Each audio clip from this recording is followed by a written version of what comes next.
OBC वर्ग है, आज भी ओबीसी वर्ग वो केवल और केवल दादागिरी या जो है बड़ी बड़ी सभाएं करने में लगा रहता है। और किसकी सभाएं? वो जनरल वर्ग की। जनरल वर्ग कहें तो वही जनरल वर्ग जिसने अभी ओबीसी को जो मिलने वाले यूजीसी के जो लाभ थे उनसे वंचित कर दिया। सुप्रीम कोर्ट भी ओबीसी वर्ग का नहीं है, क्योंकि सुप्रीम कोर्ट के अंदर ओबीसी वर्ग का कोई जज नहीं। अब बात की जाए कि किस तरीके से जो खेल खेला गया, किस तरीके से जो इसका लाभ जो नहीं मिल पाया ओबीसी वर्ग को, ये सोचने की बात है।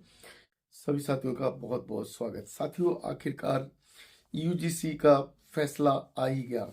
यूजीसी कहें तो वही कानून जो कि सुरक्षा देने के लिए ओबीसी वर्ग को लाया जा रहा था, और जो सरकार उसकी एक सोची समझी चाल थी, क्योंकि 2027 में उत्तर प्रदेश में इलेक्शन है और इलेक्शन को लेकर किसी भी तरीके से बीजेपी सरकार वो चूक करना नहीं चाहती थी। अभी 2026 चल रहा है, लगभग ये मान के चलिए कि 11 महीने के बाद इलेक्शन की घोषणा हो जाएगी, और 11 महीने के बाद जो इलेक्शन की घोषणा होगी उसका जिसका लाभ लेना चाहती थी बीजेपी सरकार, और उसको भुनाने के लिए बीजेपी सरकार ये यूजीसी का कानून लेकर आई थी। यूजीसी का कानून की बात की जाए तो जो दलित वर्ग है, दलित वर्ग के अंदर एक वर्ग आता है ओबीसी। ओबीसी वर्ग जिसको बाबा साहब अम्बेडकर ने 4 वर्गों में बांटा था, SC ST OBC और जनरल। जो तीसरा वर्ग आता है ओबीसी, उस वर्ग को फायदा देने के लिए। और बात की जाए कि आज के समय देखा क्या जा रहा है कि ओबीसी वर्ग के जो है चाहे हाई कोर्ट चाहे सुप्रीम कोर्ट कहीं भी चले जाइए, किसी भी न्यायालय में ओबीसी वर्ग के जजेस नहीं हैं। तब तक ओबीसी वर्ग शिक्षित होकर इन पदों को नहीं ले लेता, नहीं प्राप्त करता, तब तक ओबीसी वर्ग को सुरक्षित कानून के तहत नहीं माना जा सकता। SC ST की बात की जाए तो SC ST के जो समाज के लोग हैं वो शिक्षा को महत्व देते हुए बाबा साहब के शिक्षित बनों के बात को मानते हुए उस शिक्षा को आधार बनाया और शिक्षा की तरफ निकल गए। लेकिन जो ओबीसी वर्ग है, आज भी ओबीसी वर्ग वो केवल और केवल दादागिरी या जो है बड़ी बड़ी सभाएं करने में लगा रहता है। और किसकी सभाएं? वो जनरल वर्ग की। जनरल वर्ग कहें तो वही जनरल वर्ग जिसने अभी ओबीसी को जो मिलने वाले यूजीसी के जो लाभ थे उनसे वंचित कर दिया। सुप्रीम कोर्ट भी ओबीसी वर्ग का नहीं है, क्योंकि सुप्रीम कोर्ट के अंदर ओबीसी वर्ग का कोई जज नहीं। अब बात की जाए कि किस तरीके से जो खेल खेला गया, किस तरीके से जो इसका लाभ जो नहीं मिल पाया ओबीसी वर्ग को, ये सोचने की बात है। क्योंकि ओबीसी वर्ग अभी कुछ दिन पहले धीरेन्द्र शास्त्री की यात्राओं में देखा गया। धीरेन्द्र शास्त्री जो कि वही व्यक्ति जो कि अपने जनरल वर्ग के उसमें आता है, ब्राह्मण समाज से। अब जब आप दरिया बिछाओगे ब्राह्मण समाज की, तो ब्राह्मण समाज को सोचना चाहिए था कि वो आपको यूजीसी के जो नियम हैं, यूजीसी के तहत आपको सुरक्षा है, वो प्रदान कर देता। लेकिन जो ब्राह्मण समाज है वो बहुत चालाक है। वो चालाक लोमड़ी की तरह काम करता है। और चालाक लोमड़ी कहें तो जो सोचता है कि मेरा काम भी निकल जाए और मेरा कोई नुकसान भी ना हो। इसी सोच को लेकर अभी जो यूजीसी के नियम लेकर आए, जो वर्तमान सरकार ने अपनी चाल चली, और वर्तमान सरकार की जो चाल वो सफल भी रही। उन्होंने दिखा दिया कि हम ओबीसी के बारे में सोचते हैं, ओबीसी को लाभ देना चाहते हैं, और ओबीसी के लाभों को लेकर उधर जो है ब्राह्मण वर्ग को भड़का दिया। ब्राह्मण वर्ग जो कि सड़कों पर उतरा, और उसका विरोध प्रदर्शन किया। इसका लाभ जो है नहीं मिल पाया और सुप्रीम कोर्ट ने आकर अपना फैसला सुना दिया। जो पीआईएल डाली थी सुप्रीम कोर्ट के अंदर, उस पर सुप्रीम कोर्ट के जो जज थे वो की उच्च वर्ग से आने के कारण उन्होंने उच्च वर्ग को लाभ दे दिया।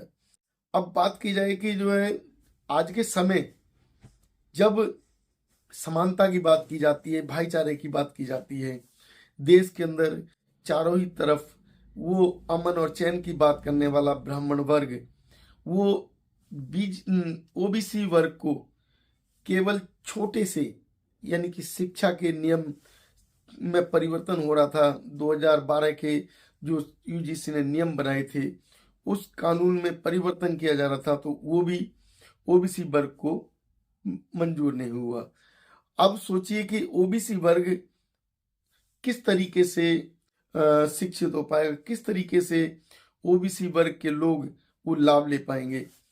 बड़ी बड़ी नौकरियों में देखा जाए तो ब्राह्मण समाज बैठा हुआ है, क्षत्रिय समाज बैठा हुआ है, लेकिन जब उनके लाभ की बात आती है तो वो उसको लाभ देना नहीं चाहते। जैसे अभी जो यूजीसी के नियम सरकार लेकर आई थी, सरकार ने बताया कि हम आपके लिए नियम लेकर आ रहे हैं, लेकिन जो ब्राह्मण वर्ग है वो पूरी तरीके से उसके विरोध में उतर गया।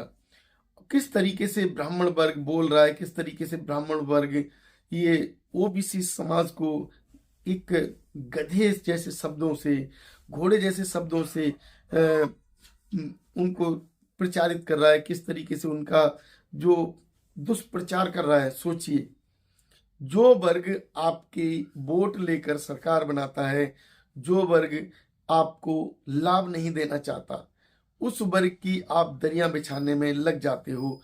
उस वर्ग को चाहे वो धीरेन्द्र शास्त्री हो या कोई और शास्त्री हो, उनके साथ उनकी यात्राओं में निकल जाते हो, हिंदू राष्ट्र बनाने की ओर निकल जाते हो। अभी देखा गया था किस तरीके से हिंदू राष्ट्र की यात्रा में निकला हुआ समाज कौन सा समाज था?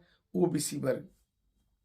अभी ओबीसी वर्ग ने ही सबसे ज्यादा जो है धीरेन्द्र शास्त्री का स्वागत किया और इस देश को हिंदू राष्ट्र बनाने की बात की। अब अभी हिंदू राष्ट्र बना नहीं, तब ये दलितों का हाल है। अगर कहीं हिंदू राष्ट्र बन गया तो सोचिए ओबीसी वर्ग, एससी एसटी का क्या हाल होगा। ये जो क्षत्रिय वर्ग है ये जीने के हक नहीं देगा। समाज को किस तरीके से ये तोड़ा जा रहा है, किस तरीके से मरोड़ा जा रहा है, सोचिए। अब अगर जो है यूजीसी के नियम लागू हो जाते तो उनकी जो सीटें थी सुरक्षित रह जाती। जो सीटें अभी खाली रह जाती थी ओबीसी की, उन सभी सीटों को क्या नाम उच्च वर्ग के द्वारा भर दिया जाता था, चाहे कोई सीट एससी की हो, एसटी की हो या ओबीसी की हो। अब सबसे ज्यादा जो सीटें खाली रहती थी ओबीसी वर्ग की रहती थी, तो ओबीसी वर्ग की जो सीटें थी उनको भरने का काम किया जाता था जनरल सीट के द्वारा। अभी किस तरीके से जो खेल खेला गया, किस तरीके से जनरल वर्ग को लाभ दे दिया गया, ये तो सभी ने जान लिया। और अभी सीजीआई ने किस तरीके से लाभ पहुंचा दिया, किस तरीके से सुप्रीम कोर्ट के द्वारा भी उनको हक अधिकार नहीं मिले। तो साथियों, जो अभी की सरकार आप जिसकी बनवाओगे उसी को हक अधिकार मिलेंगे। कहावत है ना, जिसकी लाठी उसकी भैंस। तो जब आप अपनी लाठी लेकर नहीं चलोगे तो भैंस को कैसे अपनी साइड में कर पाओगे। आज देश के अंदर विरोध भी हो रहा है, देश के अंदर जो कानून बनाए जा रहे हैं वो कानूनों का पूरी तरीके से विरोध भी हो रहा है और सरकार दिखा रही है कि हम कानून बना रहे हैं, लेकिन जो जनता है वो विरोध में आ जा रही है। तो साथियों, ये जो सरकार है वो आपकी सरकार नहीं है, वो सरकार जनरल वर्ग की है और जनरल वर्ग को लाभ पहुंचाना चाहती है।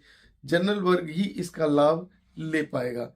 तो आज का जो है जो निर्णय है, सुप्रीम कोर्ट का निर्णय, किस तरीके से आप देखते हैं, किस तरीके से सुप्रीम कोर्ट के इस निर्णय को आप लोग समझते हैं, ये बहुत बड़ी बात है। आप लोगों की क्या राय बनती है अवश्य बताएं हमारे कमेंट बॉक्स में कमेंट करके बताएं कि क्या सुप्रीम कोर्ट ने जो फैसला सुनाया वो फैसला ओबीसी समाज को वो लाभ पहुंचाने का है, या जो सरकार अभी नियम लेकर आ रही थी वो अच्छे मन से लेकर आ रही थी, या केवल सरकार का दिखावा था, या सरकार 2027 के उत्तर प्रदेश के चुनाव को भुनाना चाहती थी। और जो भी आपकी सोच बने हमारे कमेंट बॉक्स में दें। धन्यवाद।